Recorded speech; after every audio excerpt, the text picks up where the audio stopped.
নমস্কাৰ এই মুহূৰ্তৰ অসমৰ প্ৰত্যেকগৰাকী জনতালৈ দিবলৈ ওলাইছো ডাঙৰ খবৰ। আজি হৈছে 1 ফেব্ৰুৱাৰী।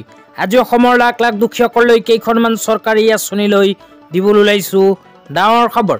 তো যিসকল মানুহে ভিডিঅ'টোত ক্লিক কৰিছে অনুগ্ৰহ কৰি ভিডিঅ'টো স্কিপ নকৰি প্ৰথমৰ পৰা শেষলৈ চাই থাকিব, কিয়নো এইটো ভিডিঅ'ৰ মাজত PM কিষাণ আঁচনি 19 নম্বৰ কিস্তিৰ 2000 টকা প্ৰদানৰ পৰা আৰম্ভ কৰি অৰুণোদয় আঁচনিলৈ কেইখনমান গুৰুত্বপূৰ্ণ খবৰ আপোনালোকক প্ৰদান কৰিম।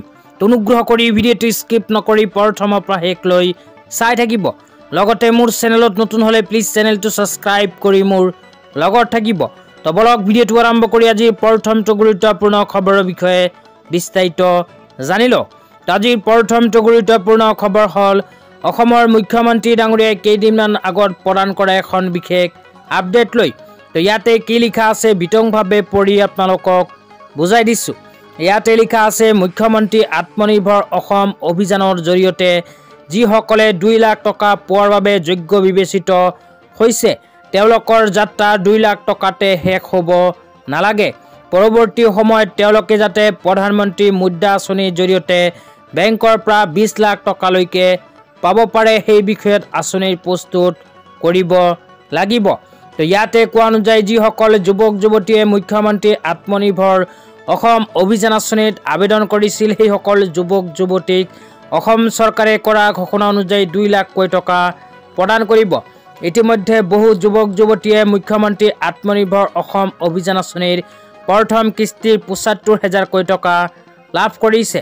তো যিসকল যুৱক যুৱতীয়ে মুখ্যমন্ত্ৰী আত্মনিৰ্ভৰ অসম অভিযান আঁচনিৰ জৰিয়তে 2 লাখ টকা লাভ কৰিব সেইসকল যুৱক যুৱতীৰ বাবে অসমৰ মুখ্যমন্ত্ৰী ডাঙৰীয়াই এখন বিশেষ আঁচনি ঘোষণা কৰিছে। আঁচনিখনৰ নাম হ'ল প্ৰধানমন্ত্ৰী মুদ্ৰা আঁচনি। তো যুৱক যুৱতীসকলে মুখ্যমন্ত্ৰী আত্মনিৰ্ভৰ অসম অভিযান আঁচনিৰ জৰিয়তে 2 লাখ টকা পোৱাৰ পিছত আকৌ প্ৰধানমন্ত্ৰী মুদ্ৰা আঁচনিৰ জৰিয়তে 20 লাখ টকা লাভ কৰিব। তো যিসকল যুৱক যুৱতীয়ে মুখ্যমন্ত্ৰী আত্মনিৰ্ভৰ অসম অভিযান আঁচনিত আবেদন কৰিছে সেইসকল যুৱক যুৱতীয়ে যদি প্ৰধানমন্ত্ৰী মুদ্ৰা আঁচনিৰ সময়ক্ৰমে আবেদন কৰিব বিচাৰে তেন্তে এইটো ভিডিঅ'ৰ কমেণ্ট বক্সত কমেণ্ট কৰি জনাই দিব।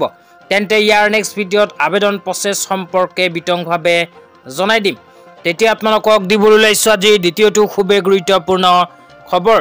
তো আজিৰ দ্বিতীয়টো গুৰুত্বপূৰ্ণ খবৰ হ'ল PM কিষাণ আঁচনিলৈ। তো আপোনালোকে মোবাইল স্ক্ৰীনত চাব পাৰিছে PM কিষাণ আঁচনিলৈ এনেকৈ এখন আপডেট ইতিমধ্যে আমাৰ হাতত আহি পৰিছে। তো ইয়াতে লিখা আছে all eligible farmer are provided financial assistance of 6,000 per year under PM Kisan Samman Nidhi scheme. তো ইয়াতে কোৱা অনুযায়ী যিসকল কৃষকৰ নাম PM কিষাণ আঁচনিত অন্তৰ্ভুক্ত হৈ আছে সেইসকল কৃষকে প্ৰতি বছৰতে PM কিষাণ আঁচনিৰ জৰিয়তে 6,000 টকা লাভ কৰিব। তো আপোনালোকৰ নাম যদি PM কিষাণ আঁচনিত অন্তৰ্ভুক্ত হৈ আছে তেন্তে অতি শীঘ্ৰেই কৰিব লাগিব এই 3খন কাম, কিয়নো ভাৰত চৰকাৰে চলিত মাহৰ ভিতৰতে প্ৰদান কৰিব PM কিষাণ আঁচনিৰ 19 নম্বৰ কিস্তিৰ 2000 টকা। তো কি কাম কৰিব লাগিব হে আপোনালোকক প্ৰথমে জনাই দিছোঁ। তো যিসকল দুখীয়া মানুহৰ নাম PM কিষাণ আঁচনিত অন্তৰ্ভুক্ত হৈ আছে সেইসকল দুখীয়া মানুহে বেংক একাউণ্টৰ লগত আধাৰ কাৰ্ড লিংক, তাৰপিছত PM কিষাণ আঁচনিৰ EKYC আৰু লেণ্ড চিডিং এই 3খন কাম যদি আপোনালোকে এতিয়ালৈকে কৰা নাই তেন্তে অতি সোনকালে কৰি লওক, অন্যথা আপোনাৰ নাম PM কিষাণ আঁচনিত অন্তৰ্ভুক্ত হৈ থাকিলেও নাপাব PM কিষাণ আঁচনিৰ 19 নম্বৰ কিস্তিৰ 2000 টকা।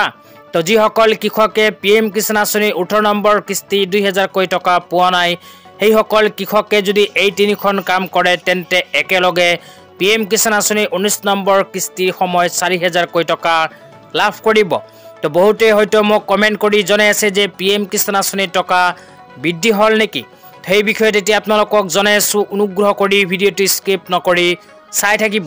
তো PM কিষাণ আঁচনিৰ টকা বৃদ্ধিক লৈ ভাৰত চৰকাৰৰ ফালৰ পৰা কিন্তু এতিয়ালৈকে কোনো আপডেট প্ৰকাশ কৰা নাই।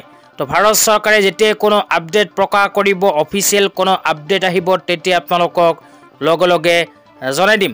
এতিয়ালৈকে ভাৰত চৰকাৰে PM কিষাণ আঁচনিৰ টকা বৃদ্ধি কৰা নাই। তো আপোনালোকৰ নাম যদি PM কিষাণ আঁচনিত অন্তৰ্ভুক্ত হৈ আছে তেন্তে চলিত ফেব্ৰুৱাৰী মাহৰ ভিতৰতে 19 নম্বৰ কিস্তি 2000 টকা লাভ কৰিব। তেতিয়া আপোনালোকক দিবলৈ ওলাইছোঁ আজি তৃতীয়টো খুবেই গুৰুত্বপূৰ্ণ খবৰ। আজিৰ তৃতীয়টো গুৰুত্বপূৰ্ণ খবৰ হ'ল মহিলাসকলৰ বাবে। তো আপোনালোকে মোবাইল স্ক্ৰীনত চাব পাৰিছে এনেকুৱা এখন আপডেট ইতিমধ্যে আমাৰ হাতত আহি পৰিছে। তো ইয়াতে লিখা আছে প্ৰত্যেক মাহৰ 10 তাৰিখটো হৈছে পেঞ্চন আৰু অৰুণোদয়ৰ দিন। এই দিনটোতে হিতাধিকাৰীসকলে বেংক একাউণ্ট যোগে লাভ কৰি আহি আছে তলৰ ছবিত উল্লেখ থকা কেইখনমান আঁচনিৰ ধন। এতিয়াৰ পৰা ইন্দিৰামিৰি সৰ্বজনীন বিধৱা পেঞ্চন আৰু দীনদয়াল দিব্যাংগজন সাহায্য আঁচনিত অৰুণোদয় আঁচনিত অন্তৰ্ভুক্ত কৰা হৈছে। তো তাৰপিছত আৰু এখন আপডেট প্ৰকাশ কৰিছে। ইয়াতে কি লিখা আছে পঢ়ি শুনাই দিছোঁ, তাৰপিছত বিতংভাৱে বুজাই দিম। তো ইয়াতে লিখা আছে আৰ্তজনৰ কাষত অসম চৰকাৰ প্ৰগতিৰ দিশত ৰাজ্য আমাৰ 10 তাৰিখ পেঞ্চন আৰু অৰুণোদয়ৰ দিন। তো অসম চৰকাৰে প্ৰতি মাহৰ 10 তাৰিখটো পেঞ্চন আৰু অৰুণোদয়ৰ দিন হিচাপে ঘোষণা কৰিছে। তো ইয়াৰ লগত সংগতি ৰাখি অহা 10 ফেব্ৰুৱাৰী তাৰিখে অসমৰ মহিলা তথা লাখ লাখ দুখীয়াসকলৰ বেংক একাউণ্টত নতুনকৈ এই কেইখন আঁচনিৰ টকা সোমাই দিব। তো কোন কেইখন আঁচনিৰ টকা সোমাই দিব, আঁচনিবোৰৰ নাম এটা এটাকৈ আপোনালোকক জনাই আছোঁ। অনুগ্ৰহ কৰি ভিডিঅ'টো স্কিপ নকৰি চাই থাকিব। তো আঁচনিবোৰ হ'ল ইন্দিৰামিৰি সৰ্বজনীন বিধৱা পেঞ্চন আৰু দীনদয়াল দিব্যাংগজন সাহায্য আঁচনিত যিসকল মহিলাৰ নাম অন্তৰ্ভুক্ত হৈ আছে সেই সকল মহিলাই অহা 10 ফেব্ৰুৱাৰী তাৰিখে নিজৰ বেংক একাউণ্টত অৰুণোদয় আঁচনিৰ 1250কৈ টকা লাভ কৰিব। তাৰপিছত আৰু কোৱা হৈছে অৰুণোদয়, শহীদ কুশল কোঁৱৰ বৃদ্ধ পেঞ্চন আঁচনি, ৰাষ্ট্ৰীয় দিব্যাংগ পেঞ্চন আঁচনি, বিধৱা পেঞ্চন আঁচনি আৰু বৃদ্ধ পেঞ্চন আঁচনি। এই কেইখন আঁচনিত যিসকল মহিলাৰ নাম, যিসকল দুখীয়াৰ নাম অন্তৰ্ভুক্ত হৈ আছে সেইসকল দুখীয়াই অহা 10 ফেব্ৰুৱাৰীত নিজৰ বেংক একাউণ্টত লাভ কৰিব চৰকাৰী ধন। তো ইয়াৰ মাজৰ পৰা আপোনাৰ নাম কোনখন আঁচনিত অন্তৰ্ভুক্ত হৈ আছে, ভিডিঅ'টো চাই আছে যদি নিশ্চয় এইটো ভিডিঅ'ৰ কমেণ্ট বক্সত কমেণ্ট কৰি জনাই দিব। তেতিয়া আপোনালোকক দিবলৈ ওলাইছোঁ আজিৰ চতুৰ্থটো খুবেই গুৰুত্বপূৰ্ণ খবৰ।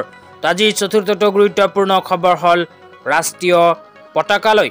তো আপোনালোকে 26 জানুৱাৰীত ৰাষ্ট্ৰীয় পতাকা উত্তোলন কৰাৰ পিছত কি কি নিয়ম মানিব লাগিব, ৰাষ্ট্ৰীয় পতাকাখন কেনেকৈ ৰাখিব লাগিব সেয়া আপোনালোকক জনাই দিছোঁ। তো ইয়াতে লিখা আছে ৰাষ্ট্ৰীয় পতাকাৰ নিয়ম। ফটা চিঙা বা ব্যৱহাৰ অনুপযোগী পতাকা এখন অবিশিষ্টখিনি আমি কি কৰা উচিত সেয়া আপোনালোকে জনাটো অত্যন্ত প্ৰয়োজনীয়। তো ইয়াতে লিখা আছে যদি পতাকাখন কিবা ক্ষয় ক্ষতি হয় তেন্তে ইয়াক সামগ্ৰিকভাৱে ফালি পেলোৱা উচিত। তাৰপিছত অৱশিষ্টখিনি ব্যক্তিগতভাৱে মাটিৰ তলত পুতি থোৱা উচিত অথবা জ্বলাই দিয়া উচিত। এনে কৰাৰ সময়ত জাতীয় পতাকাৰ মৰ্যাদা অক্ষুণ্ণ ৰখাটো আমাৰ কৰ্তব্য। জাতীয় পতাকাখন উত্তোলনৰ পিছত সকলো নাগৰিকে জাতীয় পতাকাখনৰ প্ৰতি দায়িত্বশীল হোৱা উচিত যাতে পতাকাখন বা ইয়াৰ ফটো চিঙা অংশ কোনো ঠাইত পৰি নাথাকে। তো আজি ইমানেই। ভিডিঅ'টো চাই কেনে পালে নিশ্চয় এইটো ভিডিঅ'ৰ কমেণ্ট বক্সত কমেণ্ট কৰি জনাই দিব। তো ধন্যবাদ।